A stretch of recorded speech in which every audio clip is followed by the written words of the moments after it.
انگریز برصغیر پاک و ہند میں تجارت کی غرض سے آئے اور بالآخر اس ملک کے حکمران بن گئے۔ کس غرض سے آئے تھے؟ تجارت کی غرض سے آئے تھے اور یہاں پہ انہوں نے رفتہ رفتہ حکمرانی سنبھال لی۔ ایسٹ انڈیا کمپنی نے تجارت سے زیادہ ایک نمایاں سیاسی حیثیت اختیار کر لی۔ 1757 میں جنگ پلاسی کے بعد یہ ایک حکمران طاقت بن کر ابھری۔ جنگ پلاسی اردو میں جنگ کا نام ہے، جنگ پلاسی در حقیقت یہ بنگالی زبان کا لفظ پلاشی جس کے لفظی معنی بنگلہ کے ہیں اور اس کے معنی یہاں پہ جو بیان ہوں گے وہ پھولوں کا علاقہ ہے۔ پلاشی کہتے ہیں پھولوں کا علاقہ یا پھولوں کا بنگلہ۔ یہ جنگ جس علاقے میں لڑی گئی تھی اس علاقے میں پھول بہت زیادہ پائے جاتے تھے اور انہی پھولوں کی نسبت کی وجہ سے اس علاقے کا نام بھی پلاشی تھا، اور پھر جب جنگ لڑی گئی تو اسے جنگ پلاسی کا نام دیا گیا۔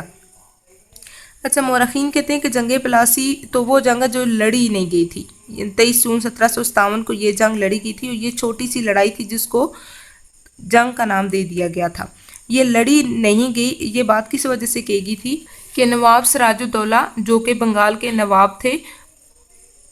اور ان کے مقابلے میں انگریز جرنیل تھا کلائیو جس کا نام تھا، ان کے درمیان یہ جنگ ہوئی تھی، جنگ پلاسی، اور کلکتہ سے تقریباً 70 میل کے فاصلے پر ایک دریا تھا، دریا بھاگیرتی، اس کے کنارے یہ جنگ ہوئی تھی۔ انگریز جو جرنیل تھا وہ چاہتا تھا کہ تمام جو بنگال ہے اس پہ قبضہ کر لے۔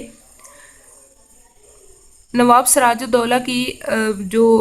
فوج تھی ان میں ایک آدمی تھا میر جعفر، اس کا نام تھا میر جعفر، جو سراج الدولہ تھے، نواب سراج الدولہ ان کے نانا کے بہنوئی تھے، لیکن اس بندے نے میر جعفر نے لالچ میں آ کے انگریز جو جرنیل تھا اس کی بات مان لی تھی، جو انگریز جرنیل تھا کلائیو اس کی بات مانی تھی، وہ انگریز کلائیو نے اسے لالچ دی تھی کہ ہم تمہیں بنگال میں نواب بنائیں گے۔ اس کے علاوہ ایک اور آدمی تھا جس کا نام تھا اوما چاند، اس کو انہوں نے، وہ ایک سیٹ تھا اور اس کو یہ لالچ دی گئی تھی کہ اس کو بہت سا روپیہ دیا جائے گا، بہت سی رقم دی جائے گی، اور پھر بعد میں یہ معاہدہ بھی جھوٹ ثابت ہوگا۔ انہوں نے نہ تو کسی کو کوئی نوابی دینی تھی اور نہ ہی کسی قسم کی کوئی رقم دینی تھی، صرف ان کا مقصد کیا تھا کہ بنگال کے اندر کے جو لوگ ہیں یا نواب سراج الدولہ کے جو رعایا ہے، جو ان کی لوگ ہیں، ان کو اپنی طرف لایا جائے اور پھر تمام لوگوں کو ذہنی غلامی میں جکڑ کے وہاں پہ اپنی حکومت سٹارٹ کی جائے۔ جب جرنیل کلائیو جو تھا انگریز جرنیل، اس نے نواب سراج الدولہ پہ چڑھائی کی تھی تو اس کی فوج میں بہت کم لوگ تھے، تقریباً 3000 کے قریب لوگ تھے، جس میں 500 گورے تھے اور باقی 2500 ہندوستانی تھے، اور نواب کے پاس اس وقت بہت زیادہ فوج تھی، تقریباً 50,000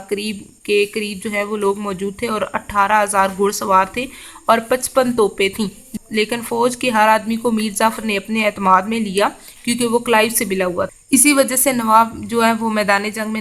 ناکام ہو گئے اور گرفتار ہو کر میر جعفر کے بیٹے کے ہاتھوں قتل ہوئے تھے۔ تو اس طرح سے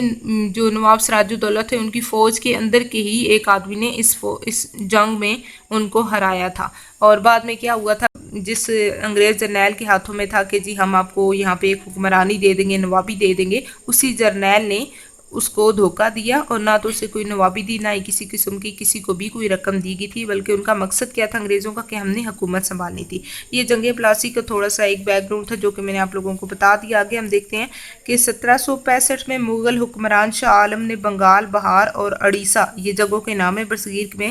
جگہوں کے نام ہے، اڑیسہ کا انتظام انگریزوں کے حوالے کر دیا۔ یہیں سے برصغیر پاک و ہند میں انگریزوں کی سیاسی اور تعلیمی حکمت عملی کا آغاز ہوا۔ کہاں سے؟ 1757 میں تو جنگ پلاسی ہوئی تھی نا، لیکن اس سے پہلے ہی 1765 میں جو ہے وہ وہاں پہ انہوں نے حکومت سنبھالنا شروع کر دی تھی۔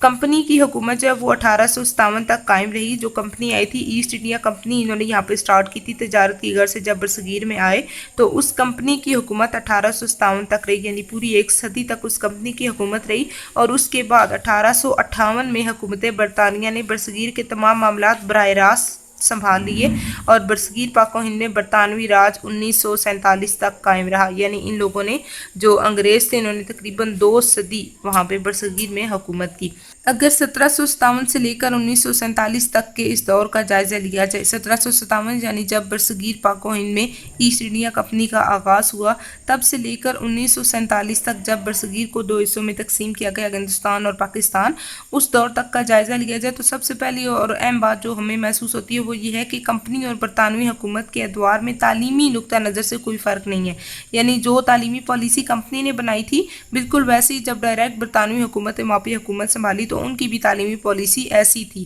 گو سیاسی حیثیت سے 1857 ایک اہم موڑ ہے تھی کیونکہ ڈائریکٹ سیاست سنبھالی گئی تھی، لیکن حکومتی پالیسی میں کوئی تبدیلی واقع نہیں ہوئی۔ دوسری نمایاں بات یہ ہے کہ جو تعلیمی پالیسی کمپنی نے وضع کی تھی اس پر مکمل عمل برطانوی حکومت کے دور میں ہوا، اس لیے برصغیر کے لیے بنائی جانے والی انگریزوں کی جو تعلیمی حکمت عملی ہے اس کو سمجھنے کے لیے ایسٹ انڈیا کمپنی کے دور کے فکری رجحانات کا بغور جائزہ لینا ضروری ہے۔ کل ہم لوگ ڈیٹیل میں دیکھیں گے کہ ایسٹ انڈیا کمپنی کا آغاز کب ہوا،